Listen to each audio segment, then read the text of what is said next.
open meeting of the Westminster Police Board to order. As always, we'll start with a land acknowledgement. We recognize and respect that New Westminster is on the unceded and unsurrendered land of the Halkanilan speaking peoples. We acknowledge that colonialism has made invisible their histories and connections to the land. As a city, we are learning and building relationships with the people whose lands we're on. That was a good thing to be mindful of on a Thanksgiving long weekend, and both in terms of gratitude to the folks who have stewarded this place for thousands of years, but also just in thinking about the colonial roots of that holiday and what we might be conversations at the dinner table. So does anyone want to pull anything off of the consent agenda?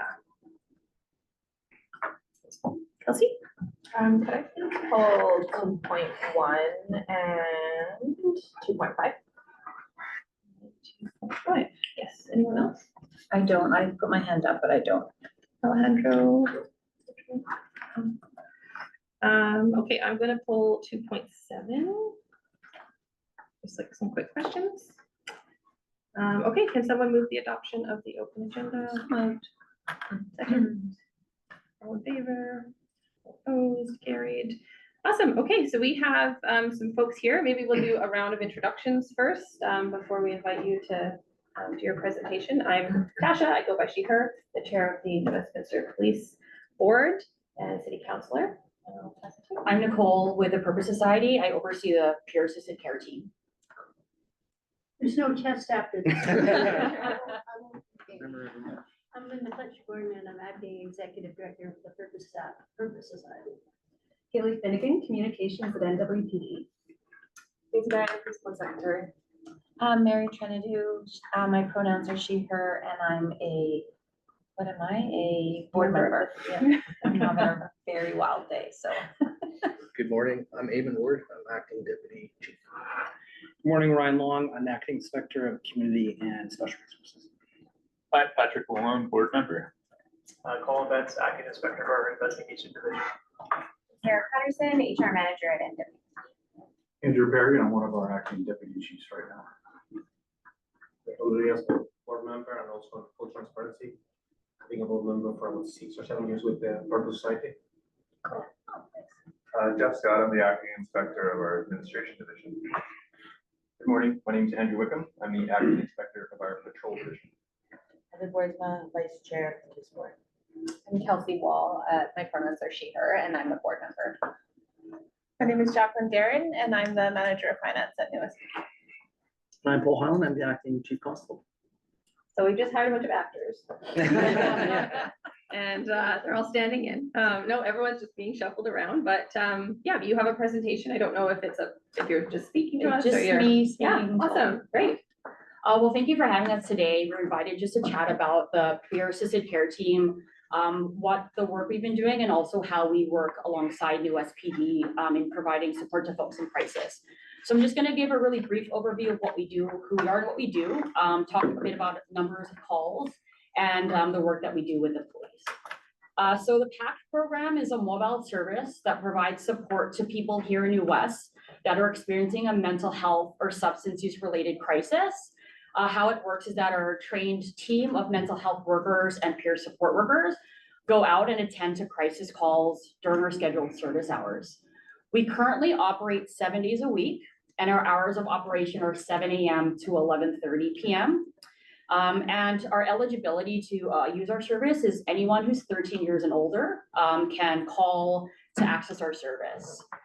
In terms of the types of calls, reasons people call our service, it really varies, but it includes things like thoughts of self-harm or suicide, fear, anxiety, and depression, substance use related crisis, loss of reality, and any other mental health emergencies.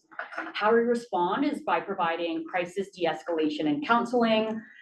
We facilitate connections to supports and services to ensure that folks are getting the care that they need. We offer timely in-person support to folks in crisis, or we can also provide support over the phone or through text. And we can also offer short-term follow-up following a crisis event if that person needs it. Our program launched in January of 2023. Since then, we've had 1,714 calls. Of those 1,700 calls we've received so far, 80 of them have included the police. And that's either through direct referrals or it's a call that has involved a US police officer. In terms of the calls that we see that involve police, they fall into several general trends.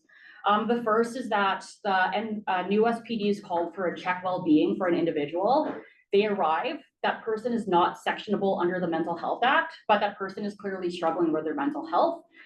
So they often will call our team to see if that person could use mental health specific support. Another main theme that we've seen are individuals that call 911 on multiple occasions, but it's not a police matter. We see this a lot with our folks that experience psychosis and paranoia, and with some of our older senior populations that have like cognitive issues or dementia, where they think that people are surveilling them or that folks are breaking into their homes. Because of that, they're calling 911 and are asking police to investigate. Upon investigation, it's pretty clear that it's a mental health concern. There's no police matter, no policing that needs to be involved, so we'll call our team for a service.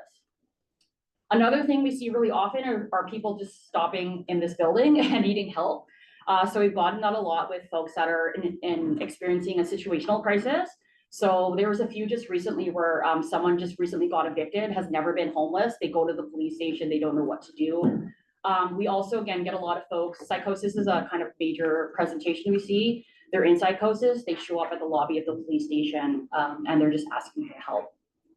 And then finally, they're just general calls where mental health is a concern. The original call to the police is not because of mental health or something policing, they just show up and they see that a person's in distress and they ask for our support. Sometimes it's just to talk to the person. Sometimes it's to take them to Royal Columbian because maybe they've been sectioned or they want some mental health care at the hospital and they won't go alone. So we can support them in doing that. So those are some of the major themes that we've seen so far. We've been really fortunate to have fostered a really positive relationship with the US Police. I would especially point out Constable Adam Couts. He's been a really strong supporter of our program and is often telling the boots on the ground to send referrals our way when it's clear that it's a mental health concern and it's not something that needs to involve policing. So that's been really helpful. I would say that we average around at least 1 or 2 police calls a week. In addition to direct calls from police, we also get calls from individuals who will tell us, hi, I called the police last week, they gave me your brochure, we wanted to see how you might be able to help us. One of our goals is really to make it so that when folks are in a mental health emergency, instead of calling 911, they can just call our team directly so that the police can focus on doing the work they need to do, the policing stuff that they need to do for the city. And when folks need support, mental health counseling, resourcing, they could direct to us to free up the police resources. So that's our service and how we've been operating over the last year and a bit. And again, we really appreciate the support that the police has provided our team and the good work we've been doing to collaborate on folks experiencing crisis here in the West. Yeah, I would just like to add to that, from the very beginning of this program, the PACT people have had a great relationship with the police. And it's the only community, at the time we started, there were 3 PACT programs, and this was the only one that at all was interested in working with the police and having a police force that was responsive to that. And so we're quite unique. The program has been able to do a lot more because of the police responsiveness and wanting to work with us and seeing that there was a place for a PACT program. The vision of the PACT program is to eventually become a fourth responder. So it's police, police, fire, ambulance, or PACT, right? And whether it looks like it does right now or whether it morphs into something even better, I don't know. But I think that's really where we need to go long term. And the only way I think, in my view, that we're going to get there is working together. Some PACT programs feel very differently. They don't see the benefits of working with police like we do, and that, I think that's really unfortunate, because like I said, if we're going to get as far as we can go, we've all got to work together in a community. We all have, you know, services and positions and perspectives to offer, and they're all valuable. So I just want to thank you on behalf of Purpose. Awesome. Guess we'll open it up to questions. I've got Mary and Heather. Me? Yeah. Thank you for coming today. I was really happy to hear your information. I have a question about your team. How many are on your team currently? Including myself, we have 16. 16. Yeah. And what is the makeup of the people on the team? Like, how do you find people? What kind of people are working with PAC? We have a really mixed, like diverse team, which is really great because the eligibility is so broad. So I think the youngest client we've ever seen was 14. Our oldest was 91. So we have a different range of expertise on our team. We have several that are registered clinical counselors, registered social workers. We have folks that have a lot of extensive work in social services and homelessness services through shelters, safe injection sites, youth transition houses, drop-in centers. So it's quite a range. And again, the makeup of the PAC program is a mental health worker and a peer support worker. So you have someone with a bit more clinical background and someone who has a lot of value through lived experience that team up. They all get extensive kind of training that all looks the same, but that pairing is really complementary when you have, again, a clinical person and someone that's maybe been through some of the stuff that the folks we've been meeting have been through and can build rapport quite quickly because of that. Okay, And it's an extensive training program that all the employees have to go through before they can go on the street. Okay. And then also, so you said your referrals are people calling you that know about PAC, the police members themselves. Do you get referrals from the city and the fire department as well? Yeah, we get calls from fire, from some of the city programs, especially, you know, like the youth drop-in Century House, the library. Bylaw, and just, so it could be the person in crisis calling, it could be someone who's worried about someone in crisis. Sometimes we get bystanders, so someone's like, I'm on 6th and 8th, and there's someone who's quite escalated. Yeah. I don't want to call police, can you help? So it's quite a range of businesses, yeah.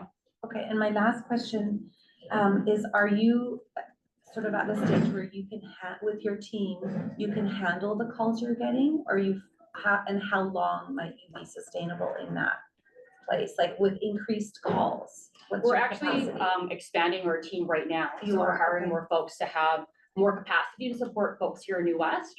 So currently our model, we just have one pair of crisis responders per shift. There's a morning shift and an afternoon shift. We're expanding to have multiple teams per shift to handle increased call volume. Okay, great. Thank you so much. Heather. Yeah, I just have one question, just because I think all of us are aware of this program, but you say you get some direct referrals. How do you let the community know you exist? Because I feel like most community members know to call 911, but probably aren't aware of like your number, and just curious how you're kind of working through that. Yeah, so community engagement and promotion is an ongoing thing. So, you know, we do a lot of presentations like these with other service providers. We try to make ourselves present in community events, just most recently Pride, in a couple hours we had Homelessness Action Week. In regards to our expansion of our team and having more manpower, we're also working on increased community engagement because we'll have kind of more staff to be able to do that. Networking, a lot of word of mouth. So anytime we're out somewhere, we always have materials with us. So that we could provide it to folks that are wanting to know about our service. Yeah. And then PACT is also Nicole's been working with the transit police too, so they know about us. Then the other question is there any, you talk about referrals too, do you ever refer out? Like, do you ever come into a situation where you feel that, like, let's say the person does need to be sectioned, does that happen too? Does the referrals go both ways? That has, so the times we've had to call police was imminent risk of harm to self or others. So imminent suicide risk, or we had one situation where there was like a threat of violence. Otherwise, we work really closely with Constable Couts as kind of our liaison, him being the mental health officer. When there's a situation that presents itself where, you know, the person is really, really unwell and perhaps does need to be sectioned. So we try to work with him to coordinate to make that happen and try to do it in the most trauma-informed way. So yeah, we do sometimes reach out to police for those matters. Alejandro, Patrick? I would say if there's like a gap in services, from the PACT perspective, it would be those folks that need extensive mental health services long-term. And so the PACT program goes, stabilizes the situation, can offer a service for a period of time, but it's a crisis intervention service. So it can't go on forever. And, there are some people in the community who have some serious mental health problems, and they're out there, they're isolated.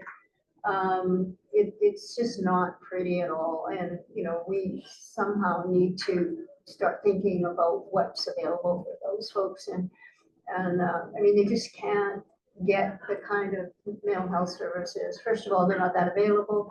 And also it's very specialized in terms of what they need. They're difficult to work with. They're, maybe the best you can do is maintain them in some kind of stability, but you're not going to heal them or fix them or.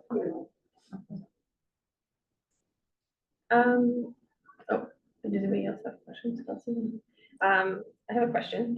What are with just the one team, would community members expect like a pretty quick response? Have you had people have had to wait for a long time? Is that a time when you might engage the police if you're tied up with a call? We try not to engage police if we're tied up with a call if it's not a policing kind of matter. We have triage protocols that we have to follow.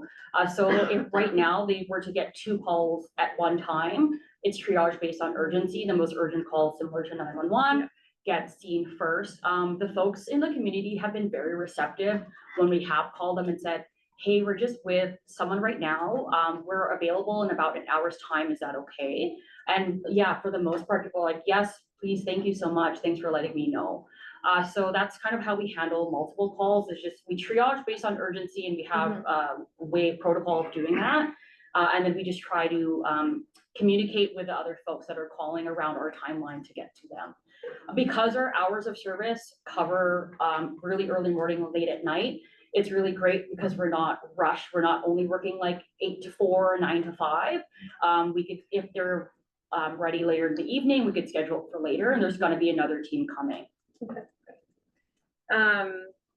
Yeah, I don't know. I would love to hear what your perspective has been in this. It sounds like a really great relationship with Constable Coates. I'm just curious if Yeah, I think, and thanks to Linda and her team. I know we had a lot of conversations at the front end of this, trying to work around what the relationship looked like, and to the points being made, it takes kind of a holistic look at some of these challenges. They're very complex and nuanced, and they bleed into other areas, including homelessness and areas of addiction. So we're very pleased with the relationship we have. One question I would have is, it started out with 3, if my memory serves, was North Vancouver, Victoria, and ourselves. There was talk of expanding it by 12. Where is that at? Is that continuing or? Yeah, so Prince George's launch at the end of July. Kamloops is soon, and Comox Valley is also soon. But I'm for sure Prince George has launched. So currently, there's 4 PAC teams across the province, soon to be 6. And then further expansion, I can't really speak to that. Yeah. We were supposed to go, the funding comes from provincial government through CMHA, and we were supposed to go, before last Christmas? Yeah. We were supposed to go 24/7, and we geared up for 24/7, and then they said, no, we're not gonna do that, which was really disappointing because we put a lot of effort, and you know how hard it is to recruit folks. And it's never come up again, so I'm kind of thinking that maybe the program is costing them more than they thought, so they were a little ambitious. I don't know, but just my speculation that it may not roll out as quickly as they had hoped. But I don't, that's just my opinion, my surmise. Well, thank you again for your presentation today, but all the work that you're doing. We talk oftentimes about the upstream services that are required to resolve some of these challenges. We're trying to move away from this being a police primary response type call. Sometimes we have to, obviously, but I think you're doing some amazing work in the community, starting to maybe move some of that away, and anything we can do to be collaborative. I know we might have some staffing challenges in the new year with our mental health unit, but we'll certainly make it a priority to make Yeah, sure you well, have the don't- assistance you need. You know, if you've got any ideas, if you've got any feedback, if you've got hurt complaints, like absolutely call me. You know, we need to know if we're not doing the best we can do, and I always welcome constructive criticism, feedback, or however you feel comfortable describing that. I can hear it, and then, you know, we'll be on the right track. Yeah, same for us as well. Like if you're seeing something that a gap that we need to fill or move away from, then we're certainly open to hearing that as well. Yeah, good. Well, thank you very much for Thank having you. us. And we will all take a minute to, if you don't have packed already, programmed in your, saved in your phone, everyone can go ahead and do that. Anyone listening to the community? It's been very helpful. You know, I've had business owners call me and they're like, what's that number again? And just save it in your phone. Yeah. Yeah, Purpose, I mean, you know that Purpose has a lot of programs around like harm reduction and the shelter, the safe consumption site. So, you know, anytime you want more information on any of them, call us.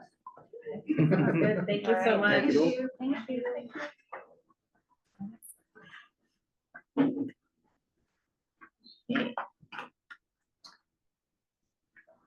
Right, so we have 2.1, 2.5, and 2.7. Can somebody move adoption of the rest of consent agenda? So moved. And second, all in favor? Is carried. Awesome. Okay, so 2.1, Kelsey, you pulled the minutes. Yeah, there was an omission from the minutes. I don't know, do I have to move to have that added, or can I just note what was? Okay, great. In the section under 2.4, I asked a question about what was the impact on overtime since the backfill strategy was implemented. And the answer wasn't readily available, but there was a commitment to bring that back to the board. So I just wanted to have that noted in the minutes, please. Thank you. Okay, can someone move to So moved. adopt it? Oh, thank you. Or second, whatever you need. All in favor? And I just realized that we adopted the agenda before I added an extra 2.7E, but we'll just maybe sneak that in. Kelsey, you pulled 2.5. Did you have a question about the police board meeting dates? I did, yeah. So I don't know if it's a matter or like a standing matter that we always meet at 9:30. It was something that I raised during the interview process. I think there's definitely some like equity and diversity considerations around board meeting time, and who is sort of what's out of the running to be at the board table. Certainly was a consideration for me when I was considering whether I could even accept the position. So I just wanted to open the conversation around whether there's any flexibility. Perhaps we could consider like a rotating meeting time. I don't know what the previous discussions had been, so just wanted to sort of ask the question. Anyone have any? I don't know. Am I thinking like earlier or later? I wonder if we could rotate so that there's like morning, afternoon, evening, if that's a possibility. Yeah, sure. So when I came on, there was no discussion of times. It was just a standing time. Probably Heather has the most history, so I agree. I think that it would be helpful to be more flexible in the times, and even if it was alternating so that people, if someone has a job that they simply cannot take the time off of, it really eliminates them from doing this work. So I don't know if it was done because it's like harder for staff to come on an evening time. I don't know if that's an issue for the executive team, but I do think it's a fair discussion so that we are a little bit more accessible and there's not barriers for people who have to work in the day and simply can't take that time off. So I would welcome some kind of alternating timing, but I would see what Heather has to say. It was just the date. When I started, there was no history. It was just the We date. all just followed along like sheep. I mean, I think we did discuss this in my board training. Some boards do meet in the evenings. I forget which one did, but one of them in ours did. For me personally, I mean, I'm more about a set time because it's just easier to set up my life around a set time versus changing the times all the time.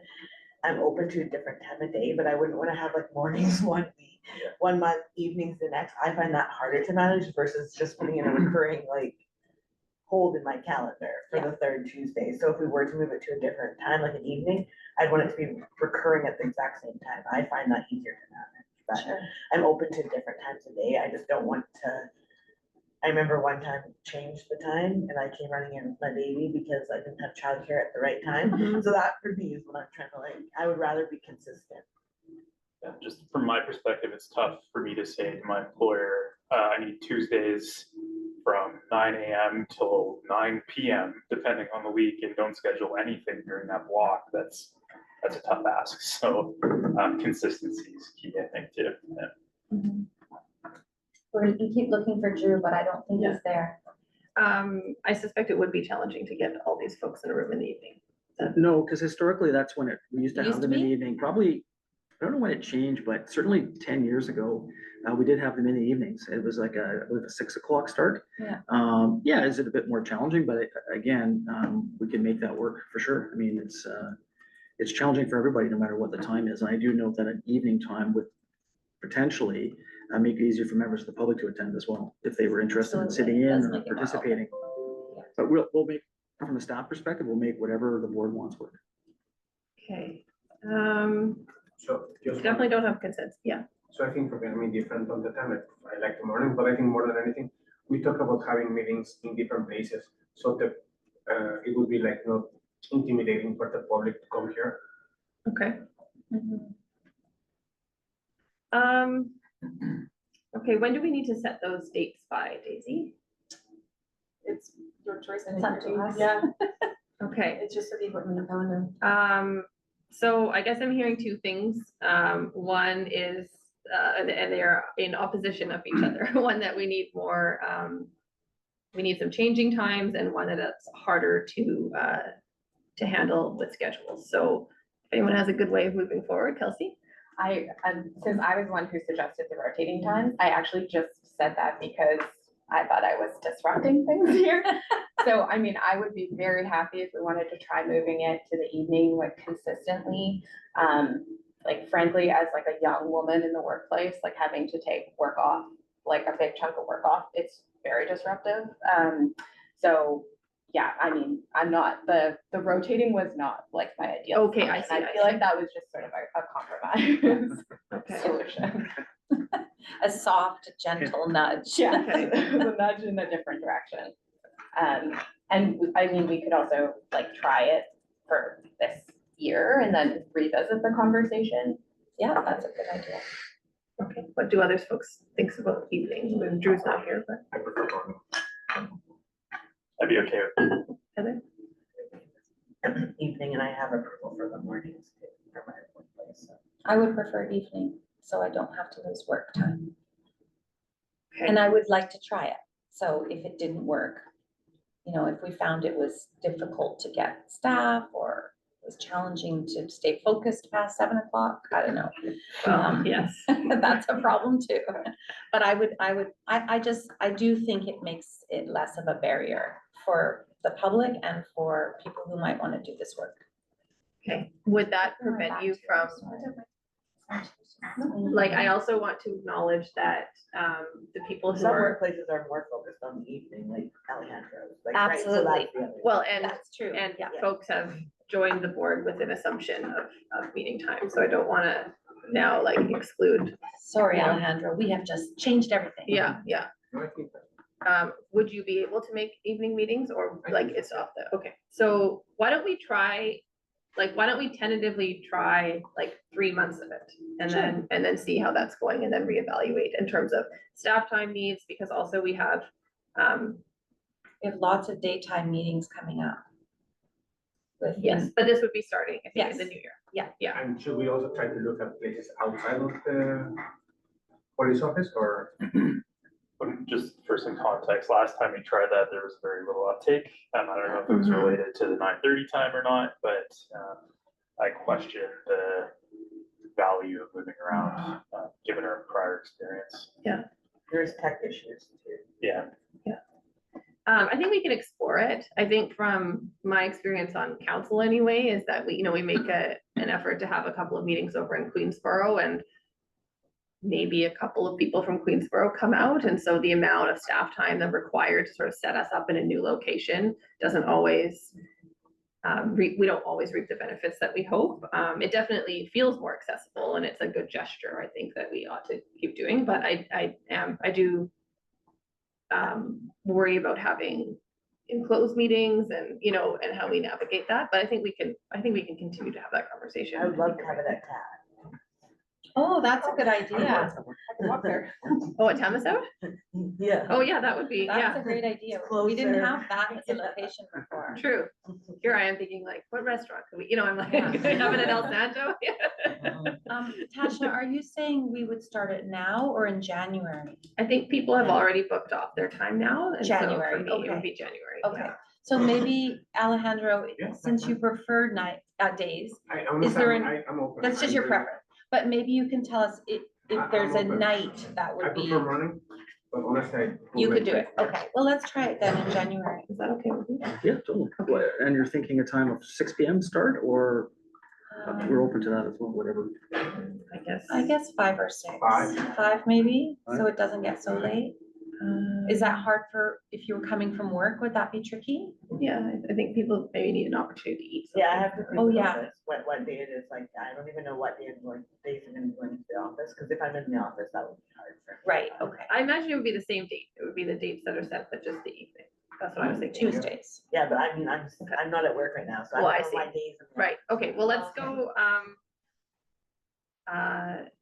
maybe if, Daisy, could you make the changes on the calendar or on that draft, and then put them in the next one, and we can approve them on the next one when we have Drew here? Absolutely, yeah. So just so I'm clear, we're talking January, February, April? Because we have a March recess. Yes. Yeah. Okay, and here, now? Here for now, yeah, thank you. Okay. Do we need to move that first seat? I don't think so. Okay, 2 point, Sorry, touch one more question, 6 o'clock. yes, yeah. 2.7 is me. Why did I pull this? I have questions on many of these things. The BC Association of Police Boards Conference, is that something that our delegate attends? I just wanted to, I was unable to attend last year because of Okay. work, but I would be planning to, yeah. Okay. But it's for everyone. Well, most of the time, a few members. oh, they do, okay. Could you fill us in a bit about what happens at that That would be good. conference in Asia? Yeah, so they're planning a series of talks, broadly defined right now. There's budgetary issues with compensating people for their time through that organization. It doesn't have a very large budget, so we're talking about voluntary speakers, and it could be from anywhere, like PSSG could come. But I'm sorry, what is PS? The Police Support Service Group from the province. PSSG, yeah. Oh, Yeah. thank you. Those folks, yeah. And so last time I know there was some demonstration type stuff too that people enjoyed. I think Drew's unfortunately not here, but I was in Vancouver, so there was something involving a firearm that Drew talked about. And then they're also talking about tying in something with First Nations communities as well. So it's still in the planning stage, and when it's firmed up more, I can certainly forward details at that time. Yeah. Great, thanks. Just didn't know who and what the phone call was at. The e-com update, I just wanted to flag, it's so rare that we get to say this, that New Westminster Council had supported a resolution to the Union of BC Municipalities around asking for looking at the governance model of e-com, and usually the things that we send to the Union of BC Municipalities tend to like go nowhere. So it was amazing when the premier during that conference said that, like, based on the call to action from that conference. So yeah, it was nice to see New West leading that charge and looking forward to that conversation. So I just wanted to give a shout out. It was the mayor who brought that forward, supported by council. So advocacy works sometimes. Let's see what happens with it. And then the D, out on patrol, there was an invitation for Acting Chief Highland to attend that committee. I feel like that's maybe something you don't have time for, but maybe it is something you're doing. I was just wondering if there was anyone who was planning on attending that. No, I was pleasantly surprised to be asked to be part of the kind of their executive advisory group. I'm more than happy to participate in this. I think it's very important work. As the board will remember, we had a presentation by Constable Gordner about some of the work he's doing. So I'm more than happy to find time. I think the time will be required of me will be limited. It's really more at the strategic level for the group. I really believe they're trying to expand their impact and the work that they're doing. I think it's all about being an ally and doing what we can to support the members of this community and how they are part of the bigger policing community. So happy to do it. Happy to give my time to it. Awesome. That's excellent. Okay, I don't know. I don't have these reports in front of me, so I'm not sure if we're supposed to be moving to receive. I think they're just updates, right? Yeah. There's no motions. So one thing that we did forget to do is to add an item E on here. So can someone move to, I know we've adopted it, but I think just to have, for formality's sake, we should probably move to it, adopt an on-table item regarding GIBC costs. Is that this letter? Yeah. I'll move that. Okay, in a second. All in favor, opposed. Do you want to speak to the letter or do you? Yeah, I can speak to it. I mean, I think the board's aware that back in May, the municipal chiefs did send a letter to government seeking funding to subsidize, additional subsidizing for the JIBC Police Academy. A letter was returned, and the BC APB Police Board Group and the BC Police Association also joined that letter. There was a request that came back for more information, which we then provided to government in September. It was in very tight timeline to when the election was being called. We didn't receive a response. I'm assuming the government just couldn't get around to dealing with that request. This involves, for the most part, increasing capacity of the JI to a 3x96 model from 3x64, which is something that, quite honestly, we really need urgently to allow all the municipal agencies to be able to hire adequately and address some of the staffing needs that they have. So we're very pleased to see this. Obviously, you know, this is a letter from the NDP, and it's going to come down to whoever forms government moving forward. I would hope that whoever forms government would remain committed to proper funding for the JIBC. I should say that it's my own personal opinion that I believe that I would like to see whoever forms government fully fund the JIBC Police Academy, similar to how they do it in Ontario, for a number of reasons. A, it would remove a significant financial barrier to applicants and individuals. I mean, as it stands now, as you'll see in the next item, they're being required to spend almost $20,000 to go to the police academy. And the second part of that, it would relieve some financial pressures on municipalities. That amount is going up as well, almost 30%, and that money could be reallocated either within the city or even within the police department for other areas. So that's not the official position of the municipal chiefs, but that's certainly the way I feel about it. I think that it's proper to fund that police academy appropriately. So. Anybody want to add anything or questions or? We're good. Okay. Moving right along. Ongoing business. So the 3.1, the draft 2025 NWPD operating budget. Yes, thank you. So we don't have a presentation today. I know we had our big presentation last week where we went through the budget in detail. The intention with today was really just to attach our report that we shared last week again, so that it was communicated publicly during our board meeting and additional opportunity for discussion. But late last week, we got a couple of updates, so we wanted to make a couple of adjustments. So you'll see those adjustments to the report. And the adjustments were to the estimates for salaries. So the city is starting to work through their budget process, and they've given us a slight revision on the salary estimate increase. And then as well, we received the update from the JIBC. So that is reflective of the 30% increase, which we were previously forecasting a 5% increase. So I just thought we could have the opportunity to talk about those changes or any other questions before we move forward the budget approval in November. Sure. I'll open the floor to. Oh, hey, Drew. Oh, there's Drew. Does anyone have any questions about those changes? I do. So, Jacqueline, I just want to clarify the statement in the first, oh, now I've lost it. In the first page, or second page, it says reflecting a proposed new increase of 9.76 over 2024. Is that, what is that? So that's that reflects the 2 adjustments that we received last week. For 2024 though? That's over and above 24. So previously we were 10.03% and now it's 9.76. So it came down. So that's what we're proposing is 9.76 for 2025. Yes, sorry. It says 2024 and I was like, there were what some, are we talking about sorry, now? yeah, but there's some late adjustments. It's on okay. I Thursday was to get that just in like there. really confused. Yeah, no, sorry, it's over and above. Okay, so prior with some year. adjustments. Yeah. The number that we were at 10.03. And now we're at 9.7. 976 Yeah. is what you're proposing. Yeah. Based on the last little bits that have come in. Yeah. For 2025. Yeah. Got it. Okay, I think that was my big Yeah. question. I was so Yeah, confused by and that. I think we included the attachment with the summary as well of the changes, but Yeah, you did. they came in pretty late on Thursday, so we did some quick updates before we sent it out. So how did we go down if we've gotten an increase? In previous discussions on what we should estimate for salary increases, we were following direction from the city. Yeah. They're starting to work through some of their projections. Yeah. And to ensure that we're in line with their projections, we've just tweaked it down a little bit. I see, okay, not the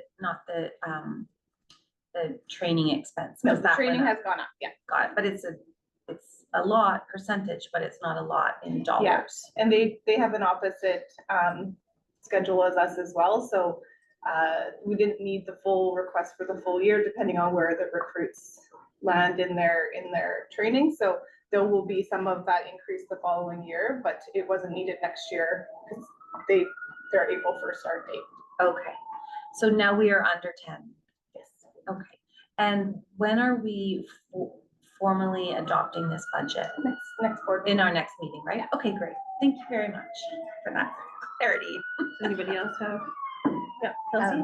Are we anticipating that we'll get anything new prior to our November adoption? Or is that just? Well, I think that, we've received updated information from Econ, but that is not their final budget either, so they have to go through their budget approval process as well. Any changes would have to be something that was not discretionary from a third party. I think we've all been through all of our discretionary enhancements, and I think we're all happy with where we are on those ones. I don't think so, but we have until March 1st if we get any new information that comes about, we can make adjustments.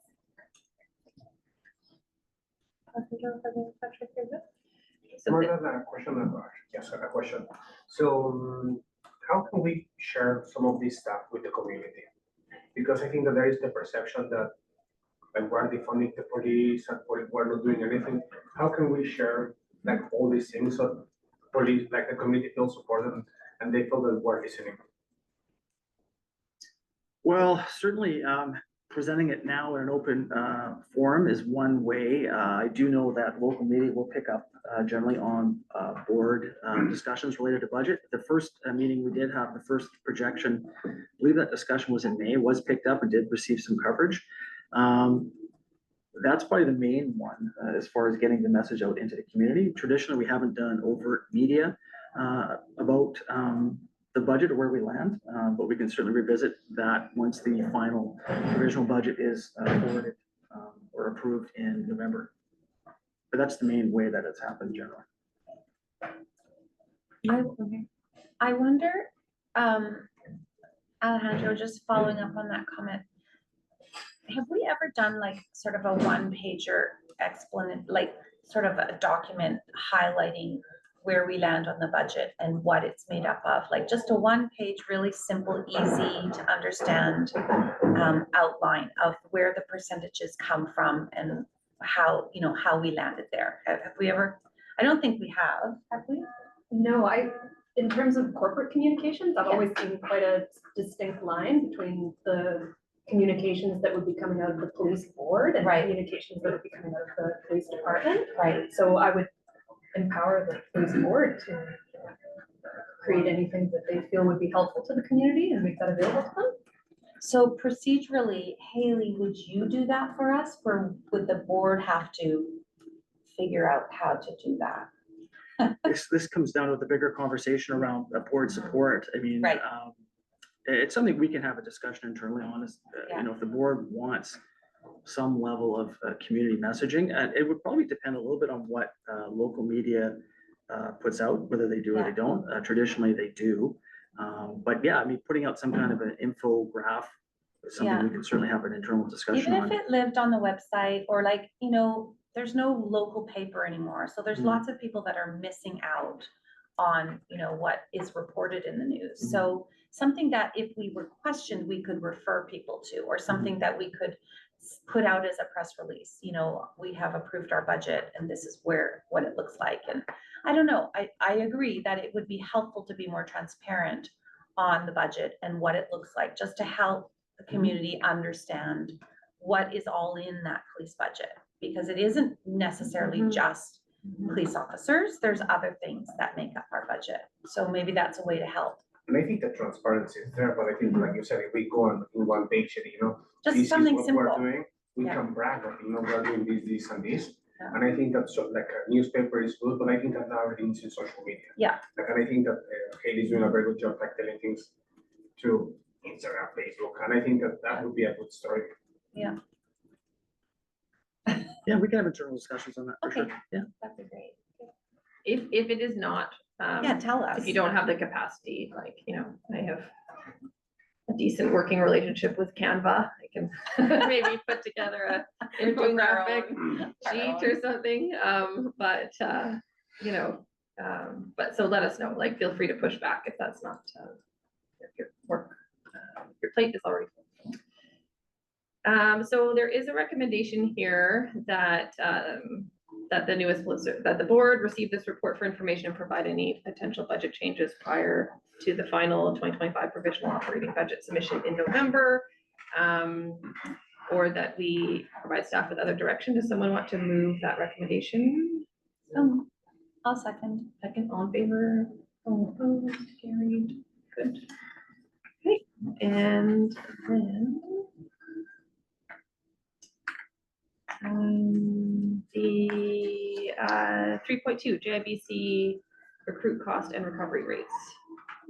That I can above and speak just, beyond what you've already shared. yeah, really quickly on that. So we just received this letter last week. Again, you'll see some significant cost increases there to recruit tuition and also to each of the municipalities. It's about a 30% hit. This won't take effect until April 1st, so that will affect our recruits in the later half of 2025. I don't have a fulsome, you know, it's a 30% increase. I don't have a fulsome explanation as to where all these increases are and what the requirements are. It's part of an ongoing conversation, as I've alluded to, at the BC municipal chiefs level. And again, it's challenging when we have third-party costs increasing at such a significant rate. Yeah. Was there any indication that that was coming? No, not that I was aware of. It was a surprise to me to hear it last week. And then obviously we got the formal notification, so there was no indication prior to me anyway that this was coming. Oh, Drew. Thanks. Did we account for this increase in the budget for 20 that we just went over? Yeah, so Jacqueline calculated the increase for our increase in this area, and then of course the reduction in the salary estimates. So it's a net negative, although this is a definite increase of, remember the dollar figure we estimated? $80,000. It was an additional 58.5, yes, so So it's $60,000 in additional costs for 2025. Thanks. Not insignificant. Okay, I have a question. yes, Heather, sorry. I'm just wondering, do we have a contract with the JIBC or do we just pay them annually? Just because sometimes you have a contract and you can embed like the increases that they have within the contract. And I wonder if that's something that the municipalities have considered to like mitigate some of these risks, because they could come back next year with another 30% if we don't have that, whereas if you were to go in, let's say, a 3-year contract for training, you could embed the 5% increase per year, and then they're more tied to that, and obviously New West couldn't do it independently, but just wondering, has there been any conversations around that type of a relationship? There's been a lot of conversations about the relationship, some of which I can speak to and some of which I probably can't. I don't believe we as a municipality or as a police board or police department have an individual contract. That contract, as I understand it, is between the provincial government and the JIBC as the service provider for police recruit training. Which I do see some issues with, because they're not the, you know what I mean, a contract with the province means we should have no payment of it. It should be a three-way I was like, contract. in that way. I can say that I look at models similar to Ontario, where the Ontario government fully funds police recruit training. I would be supportive of that kind of a model, but again, that's a bigger policy discussion at the provincial level. And I do know, it's a significant cost to people that are interested in getting into a career in policing. We have a very challenging labor market.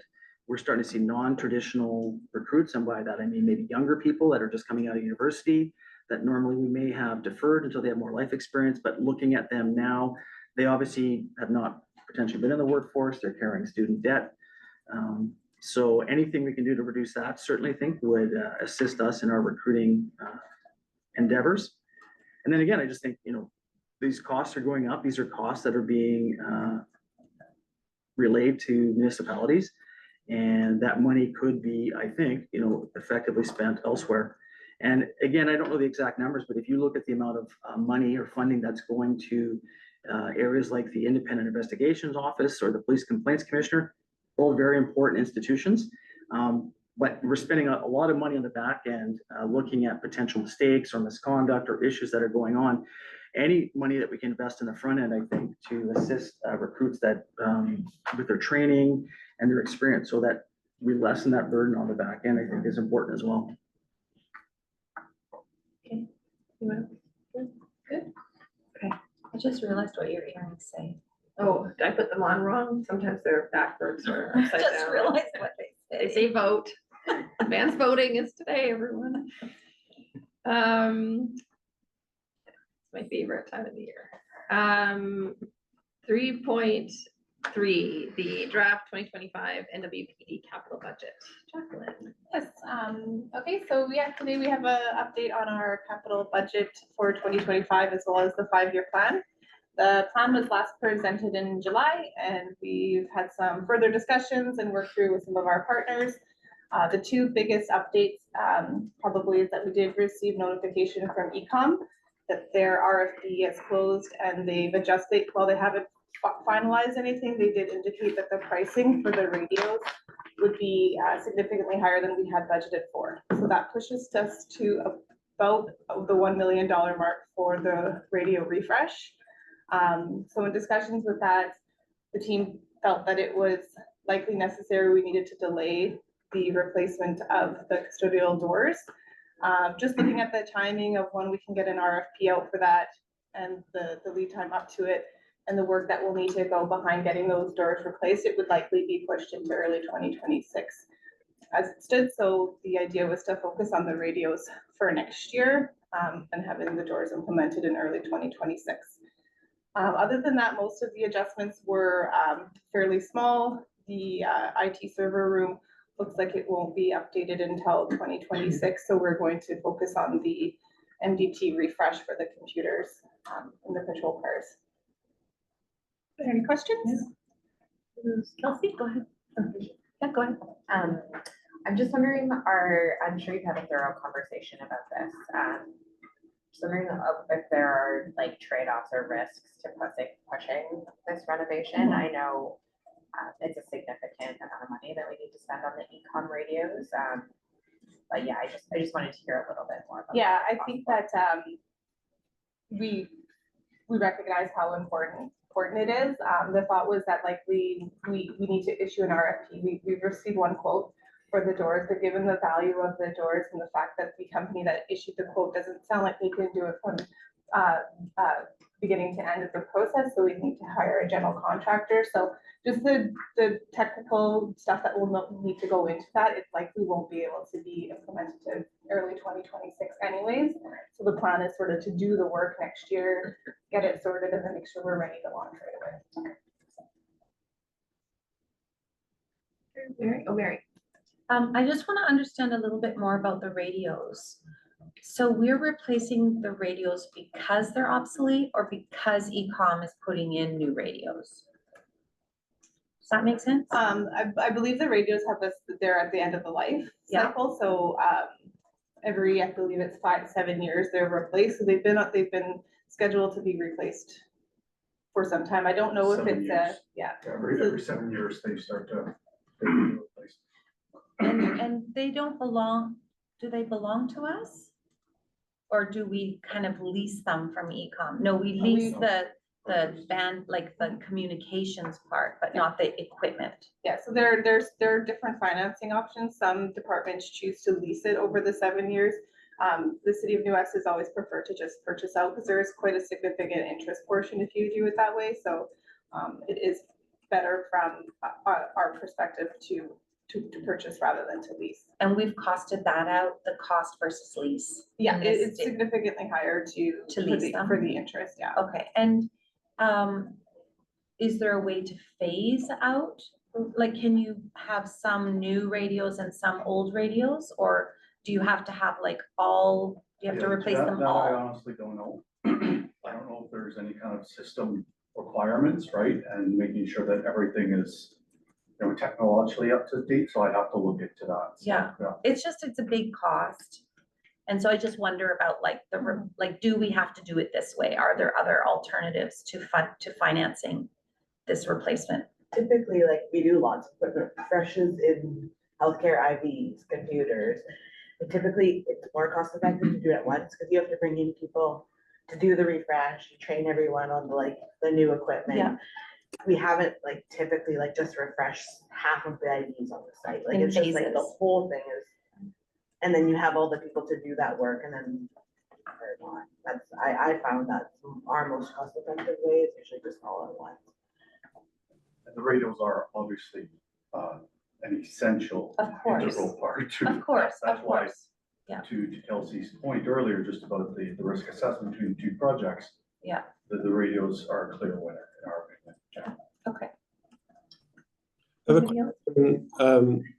Does the new radios have anything to do with next gen ecom, or is this just a matter of course life cycle update that we would be doing regardless? I believe it's just life cycle updates, because next gen 911, I believe is related to obviously a different portion of the communications. Okay. Portion, but I'm not 100% true. I just never heard it come up within that realm of NG 911 yet. So yeah. Okay. Thanks.